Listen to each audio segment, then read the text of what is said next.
خير أمة أخرجت للناس تأمرون بالمعروف وتنهون عن المنكر وتؤمنون بالله ولو آمن أهل الكتاب لكان خيرا لهم منهم المؤمنون وأكثرهم الفاسقون. بسم الله الرحمن الرحيم. الحمد لله والصلاة والسلام على رسول الله نبينا محمد وعلى آله وصحبه ومن والاه. فيه مسائل. محترموا طلباء کرامو، مصنف رحمه الله چې د مقدمې په تور باندې د قرآن کریم د آیتونه راوړل او د رسول الله صلی الله علیه وسلم احادیث راوړه په موضوع د توحید باندې. د هغې په ضمن کې د توحید تعریف او د توحید اقسام هغه بیان کړی شو د الله په فضل باندې. اوس د دغه آیتونو او د دغه حدیثونو نه مجموعه څه مسایل راوځي، څه فواید هغه ته مستنبط کیږي. اول دا چې الحکمة فی خلق الجن والانس، الله سبحانه وتعالی چې د انسانان او پیران پیدا کړي دي او دا نظام پیدا کړی دی او دا نظام چلی، په دې کې څه فایده ده، څه راز پکې دی، څه حکمت پکې دی. نو هغه مخکې آیات کې واضح شو چې حکمت دا دی چې العبادة لله وحده، یوازې د الله سبحانه وتعالی عبادت.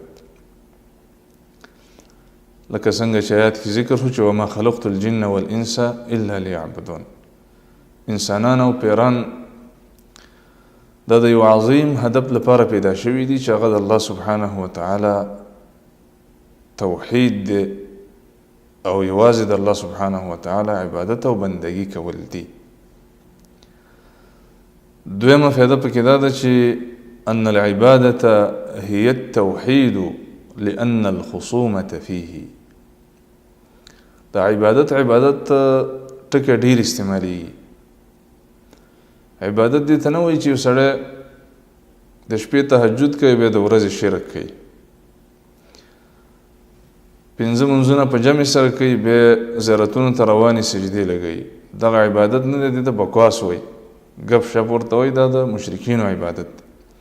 عبادت توحید ته وایي چې ستا په زړه کې د رب العالمین سره ټول تعلق وي، د هغه سره ستا تعلق وي، په هغه باندې ستا توکل وي، د هغه نه ستا په زړه کې ویره وي، د هغه نه ستا امید وي، ستا تعلق د خپل الله سره وي. دې ته عبادت وایي. وجه دا ده چې جګړه په همدې مسله کې راغلې ده. څومره انبیاء کرام چې راغلي دي دا مسله راوړې ده، توحید. صرف عبادت یې نه دی راوړی. عبادت خو مشرکانو کوو، سجدې به الله ته کولې، حجونه به کول، نظرونه به منل د الله دپاره، خو شرک یې ورسره کوو. نو عبادت څه ته وایي؟ توحید ته.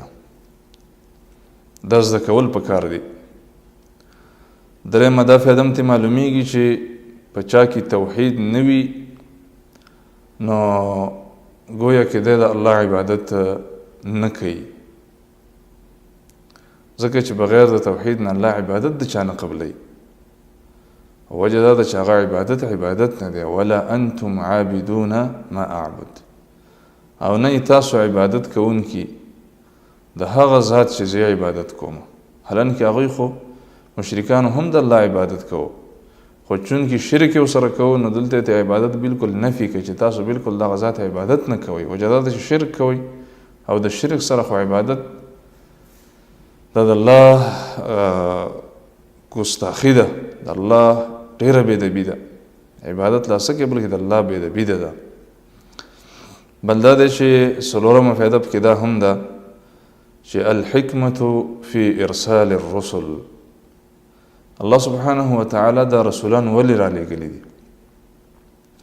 د هغې وجه دا ده چې بندگان د الله توحید وپېژني او د الله حجت ورباندې قایم شي. الحکمة فی ارسال الرسل هو التوحید. د انبیاء کرامو په رالېږلو کې راز او حکمت هغه دا دی چې د الله بندگان د الله توحید وپېژني، ځکه چې رسولان د الله استازي دي او د توحید رساله د ځان سره راوړې ده. پنځمه فایده پکې دا ده چې ان الرسالة عمت كل امة، دا د توحید رسالت چې دی دا ټول امتونو ته الله دا رساله راوړې ده. لکه مخکې آیتونو کې ذکر شو چې ولقد بعثنا في كل امة رسولا ان اعبدوا الله واجتنبوا الطاغوت وما ارسلنا من قبلك من رسول الا نوحي اليه. شپږمه فایده پکې دا ده چې ان دین الانبیاء واحد، د ټولو انبیاء کرامو دین هغه یو دین دی چې هغه دین د توحید دی. شریعتونه مختلف دي، الشرائع السماویه مختلف دي، خو دین د ټولو انبیاء کرامو یو دین دی. دیو جن رسول الله فرمایي چې موږ انبیاء کرام چې بنو العلات، موږ علاتی ورونه یو. علاتی ورونه دي ته وایي چې یو سړی د هغې زامني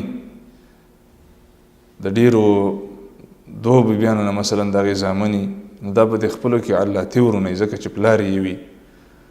نو دلته دا تشبیه رسول الله ورکړې چې موږ انبیاء کرام علاتی ورونه یي. معنا دا ده چې زموږ دین یو دی چې هغه عقیده د توحید ده. بله فایده پکې دا ده چې دا توحید دا ډېره مهمه ده. د الله بندگی تر هغې پورې بندگی نه ده تر څو پورې چې په طاغوت باندې کفر ونه کړی شي.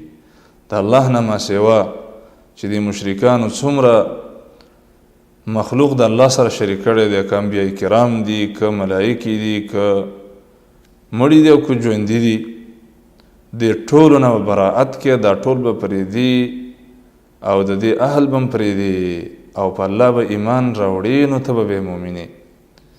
لکه الله فرمایي چې فمن یکفر بالطاغوت ویؤمن بالله، چا چې کفر وکړي په طاغوت باندې. طاغوت څه ته وایي؟ مخکې ذکر شوي و چې کل ما عبد من دون الله فهو الطاغوت. د الله نه ما سوا چې څومره مخلوق د هغې عبادت کیږي دا ټول طاغوت دی. نو الله فرمایي چې فمن یکفر بالطاغوت، چا چې په طاغوت باندې کفر وکړه، د هغې نه انکار وکړه، د هغې نه براعت وکړه، د هغې پرېښوده، ویؤمن بالله او په الله باندې ایمان راوړه، نو الله فرمایي چې فقد استمسک بالعروة الوثقى، د یقینا ډیره کلکه کړۍ راونیوله، لا انفصام لها، چې د هغې شلېدل نشته دی، نه شلېږي، داسې مضبوطه رسۍ ونیوله. او بله فایده پکې دا ده اتمه چې ان الطاغوت عام فی کل ما عبد من دون الله.